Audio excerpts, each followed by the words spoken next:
Hello everyone, welcome to the pretty much the last top 10 for the year, and the pretty much for the rest of 2021, three out of the 5 upcoming sets are going to be placed on brand new worlds. But then again, there are a lot of worlds that have been mentioned before, a lot of planes that you might have heard of somewhere, might have been mentioned in story, might have a little bit of relevance here and there, but did not exactly get a plane. So, or rather, they got a plane, but we have not exactly gotten a full set from them. So, with that said, we're going to talk about top 10 planes that haven't had the full set, something to consider when we are talking about visiting new places. Because pretty much the next 3 IPs are going to be pretty much brand new, and we're starting to have a log of places that are pretty much as mentioned, but kind of have potential to come back to. That said, I'm not gonna be mentioning every plane. So, first of all, we're gonna take the 2 biggest ones out of the way. First, Kylem. This one we've seen in Battle Bond. Technically, this is a full set, although this is not a standard release product. So, but it is quite fleshed out, and it looks like they're gonna be revisiting this plane if ever we have a Battle Bond 2. So pretty much this is already the Battle Bond, the Battle Bond set. So, Kylem might figure in a standard story sometimes soon. I don't know. Also, not quite there. Fiora. This one already figured in 2 different sets already, but again, supplementary. Conspiracy and Conspiracy Take the Crown. This one is kind of ripe for picking up another bit of storyline, but considering this kind of overlaps a bit with Ravnica in terms of the world scope and whatnot.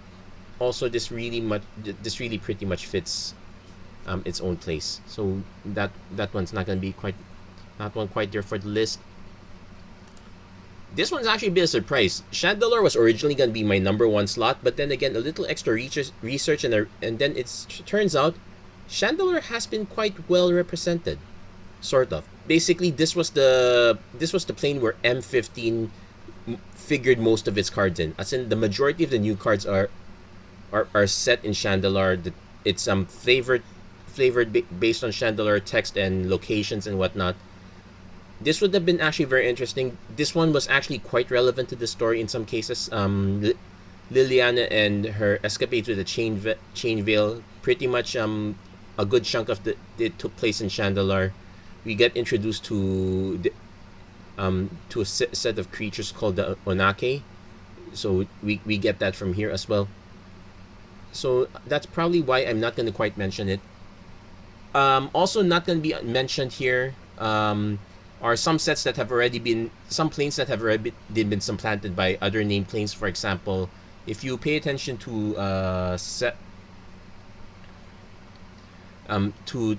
supplementary game called Plane Chase, where you can pretty much take your duels traveling across plane to plane. They came up with a huge list of how do you call this? They came up with a huge list of possible places to visit, but eventually the names had been changed over time. They carried the teams. For example, Akros was supposed to be the Greek team place, but that got changed to Teros.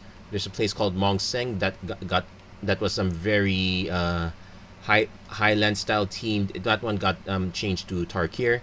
And there's also a set called Vala, which was actually teamed around the world of Everlasting War, but lots of thunder and lightning. Also has a Norse mythology team, but that one pretty much is going to be supplanted by Kaldheim in the upcoming set.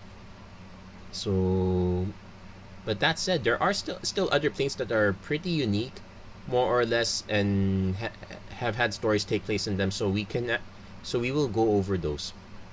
Speaking of story, number 10, Kefalai. You're probably wondering what this place is. It seems this is basically yet another generic city aristocracy plane. It's well known for having high amounts of government. So basically, if Azorius kind of took most of the plane over, well, at least that's the picture we get. This plane was originally featured in the short story series called Fuel for the Fire. And that storyline eventually got copied over to the start of the Purifying Fire series. Also Also of note about this set is that for this plane seems to be able to has access to a lot of relics from different worlds. Like the original case of our access here of Chandra running around the streets of Kephalai. It was basically her stealing a scroll of Ghostfire. So basically Ugin style magic, colorless magic. So not really native here unless Ugins visited Kephalai at some point. So it seems like this place is also a hub for planeswalkers traveling with a bunch of artifacts, though it looks like all the artifacts are what remain here. But this one is pretty much down at number 10. It's mentioned initially in the story of Purifying Fire, but otherwise it's very, very... I guess you could say it can be kind of generic. It's basically a cross with Ravnica and... cross between Ravnica and Fiora in that sense, between the bureaucracy and all that. In fact, it feels more like a cross between Azorius Band and Fiora in terms of world shifting. Though that said, the next plane that was also featured in the Purifying Fire, probably a bit more interesting. That would be Diraden, number 9. Now, this is the second plane that they travel to, where Chandra and Gideon go to. This one is well known for being a place that is pretty much in permanent darkness, or near permanent darkness. Now, part of the storyline of this plane also included the world being subject to nothing but black mana, though kind of hard to see with them being able to activate their stuff. But they've taken care of that in the storyline. So, but otherwise, a dark world. It's kind of there. It's worth mentioning because it's a place that we can visit without having to go to another dark place that we visited before, Ulgotra. Primarily because that one's kind of riddled. It's riddled. It has nostalgia, but a lot of mechanical problems. So Diraden might be a better option for visiting that plane. Now, since I've mentioned the Purifying Fire, you can actually check that out. You can check that out as a novel, and you can actually check it out as a manga. So if you wanted to see non-beefcake Gideon and somehow scantily clad Chandra, there you go. But that's pretty much those are pretty much two planes worth mentioning. Number 8, this one gets a slight passing mention. This one is Gobakhan. This one is Teo's home plane. So for those who've had the fortune or misfortune to read the War of the Spark novel, we pretty much are introduced to his plane as one where the desert winds are so prevalent and so violent that they have come up with light shield magic just to protect caravans from passing as they travel through the landscape. In a sense, we can take it as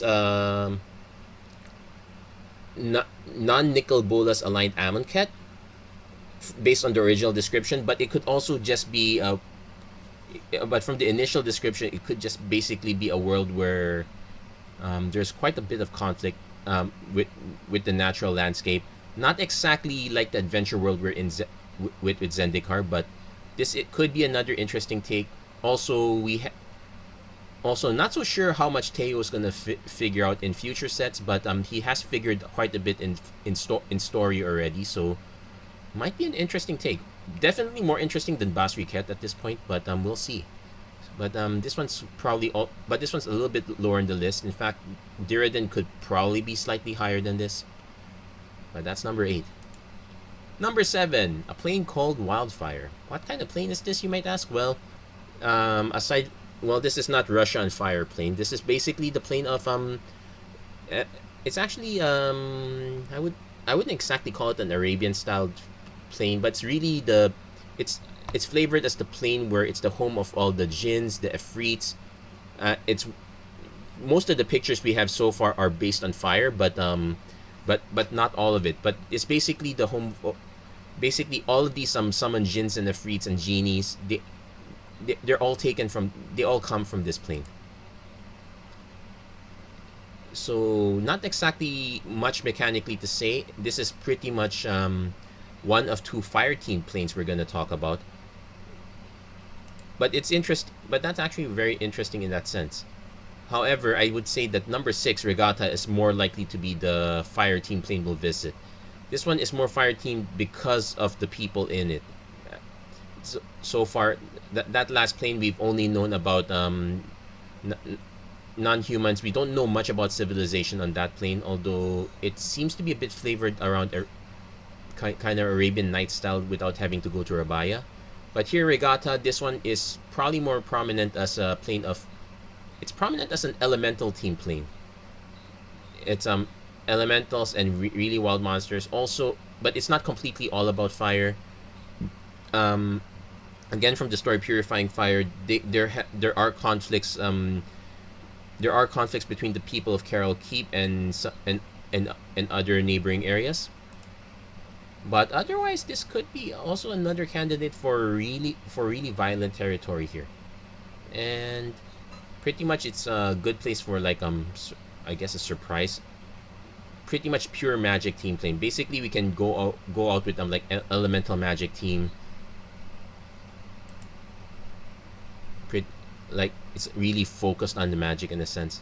Though we've had snippets of it, like we've had parts in like every time we've had the Chandra themed horse set, we get parts from Regatta. So this one probably a little bit lower on the list.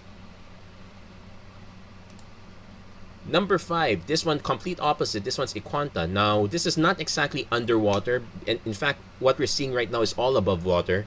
But this is the home plane of the Narcomebus. And this one is actually this used to be the home of a sapient race, but they eventually disappeared. Jace has been here from time to time. This is where Jace gets Jace's Phantasm, right, as shown here. Lots of void style illusion. So this is pretty much a world of illusionary magic. It's also a place of very erratic mana. Like all those pipes that we saw earlier, those are basically mana flues, and all the creatures feed on those. So that one's a pretty interesting take. This one's actually quite more likely, though. If we're going to talk about Jace, there's another plane that's more likely, that's higher up. But this one's actually quite interesting if we want to have a plane full of glowy characters. At least that's what we get. So far, we've seen the initial problems of most of these sets because they tend to be centered around one planeswalker. We only get to see one aspect. Like Gobakhan, it's pretty much from the eyes of Teos, so it's pretty much a white point of view. Wildfire, the plane of Wildfire, most of the cards were featured in Time Spiral block were pretty much red flavored, so we got a red point of view there. Same with Regatta, it was all pretty much Chandra point of view. Iquanta, same problem. This one's from Jace's point of view, so it's all blue, tend to be blue flavored. This will be recurring theme in a sense, especially for some of the future sets. But some of the next sets are more fleshed out. Number 4, we actually get a pair of different planes. This one is the plane of Segovia and the plane of Garganticar. Now this plane is actually more like it's kind of like a meme plane. It was actually taken seriously at one point. And we get the name of the plane originally from Segovian Leviathan. 5 mana 3/3 Leviathan. Yes, that's right. A Leviathan that's 3/3. Normally Leviathans would be like what, 8/8, 9/9, 10/10, 11/11, 12/12, so forth, so on. So the joke here is that this one is a really small Leviathan. In fact, that's how they played out this plane, where as soon as you planeswalk to this plane, you get shrunk down to their size to match. And it's only later we get the mention of Garganticar, which is quite the opposite. So here we have Segovian Angel from Modern Horizons, 1/1 flying Vigilance Angel. Yes. And so we get the weirdest place of when a planeswalker summons Segovian Angels to fight another planeswalker's Garganticari Nats. It was the multiverse's least destructive battle. Basically, super shrunken angels versus supersized Nats.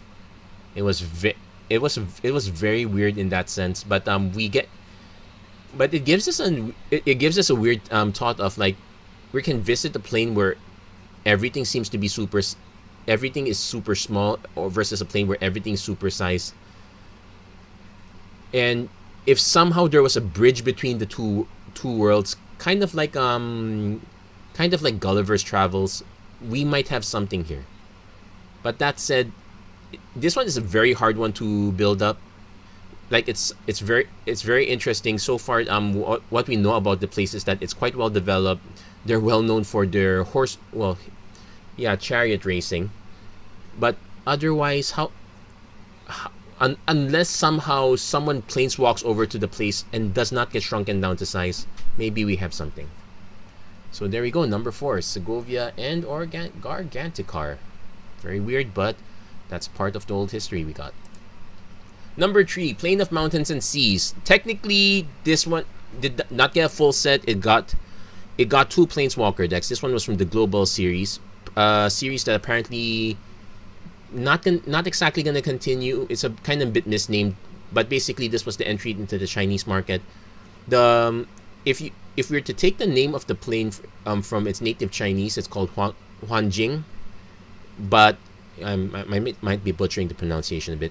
The problem is, translated to English, it's it's generically Fantasyland. So it's quite unlikely that would be the actual name of the plane, though. So far, we've gotten this name as the canon name of the plane so far, though it looks like the native planeswalkers, Zhang Yanggu and Mu Yanling, kind of translated it over for them. But otherwise, this one is basically our Chinese ancient ancient Chinese mythological plane. We've had a Japanese team plane in Kamigawa. Tarkir, not exact. It's actually more Mongolian and South Asian team. South Asian, Southeast Asian, but not mythologically ancient Chinese. In fact, a lot of the flavor is really built up. Okay, so pretty much bamboo forests, ancient Chinese looking dragons. They have their own flavor, take on phoenixes, and they have a very interesting landscape. And it's actually they actually can take up a lot from original Chinese folktale lore, and maybe a little bit from a lot of the fiction novels of the time. Those are pretty interesting as well. But there we go. That's number 3, Plane of Mountains and Seas. So this would actually be a very interesting one to visit in a standard set. Number 2, the one that's even more interesting, Vryn. This one is Jace's home plane. In fact, when we got to Magic Origins, we've already visited Gideon's home plane. We visited Liliana's home plane, especially in Dominaria. We visited Chandra's home plane, especially when Kaladesh came out. We've already visited Nissa's home plane at the time. So Jace is the only one whose home plane we've never visited. And this one actually has an interesting story. It's, in one hand, it feels steampunk, but on the other hand, it really feels more apocalyptic. Like, see all those ring structures in the back? They're referred to as the mage rings. Basically, they're what powers some ancient civilization pretty much built these all over the plane to power everything. Okay, we got a picture of a Vryn Wingmare here. So this one's the only white card we've got from Vryn. Though we have a few other cards, though they're pretty much generic red human bullies and whatnot. But otherwise, it's pretty much a picture of a civilization trying to coexist with an ancient civilization. In fact, a lot of these rings are in disrepair, and there's quite a bit of speculation of what will happen if anything were to happen to the mage ring network. But otherwise, it's also because of these mage rings that those in power were able to monopolize the flow of mana. That was pretty much a part of the storyline with Jace, where he became secret agent, spy, broker, spy for hire, until he realizes that his mentor was not exactly, kind of like the storyline of Alias. Basically, Jace was Sydney Bristow. That's one way to put it in a sense. Now, and this one is a really high up in the list. Again, we could use more. We could use more flavor on this one. Although originally, when Origins was some flavoring this place, a lot of prowess what was put on cards here, so that might be a place to put those triggers in. But it would finally be a visit to Jace's homeworld. It would also be a bit of closure to his story because Jace's story pretty much began when he got stranded in Ravnica. He finally got his memories, but will he finally find closure to what happens in his home plane? And this would be a very interesting one to visit. Now, number one, no surprise, we've only got glimpses of it in green cards, but it's Murmaganda. It's the prehistoric plane. We've kind of gotten a partial prehistoric plane in Ixalan, but no, this one is really prehistoric. No civilizations to speak of. In fact, one can see that civilization might not really exist in this plane at this point. Now, this one was flavored as the prehistoric ancient plane, so here we're looking at a picture of the Murmaganda Terroglyphs, where creatures without abilities get +2/+2.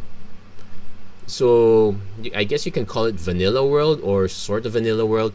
It's pretty much the first introduction to large dinosaurs like Imperiosaur here. 5/5 that you can only pay with basic.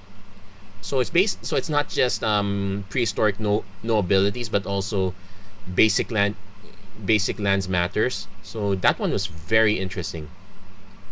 It's also the home of the Mimeoplasm here, a card from Commander. So not so sure how we're going to get this one. This one's probably one of the most mechanically difficult places to build. Perhaps if Murmaganda was set in the very beginning of Magic, where we have a lot of where we had a lot of vanilla creatures at the time, and there was not much power creep over creatures, it probably would make sense. But this is probably one of the sets that we've never been to before that everyone wants to go to. So it'll be interesting to see if this ever makes it to the shortlist. A few of the planes here are really high on the on Mark Rosewater's storm scale. It's called the Rabaya scale. So like Muraganda's pretty high up.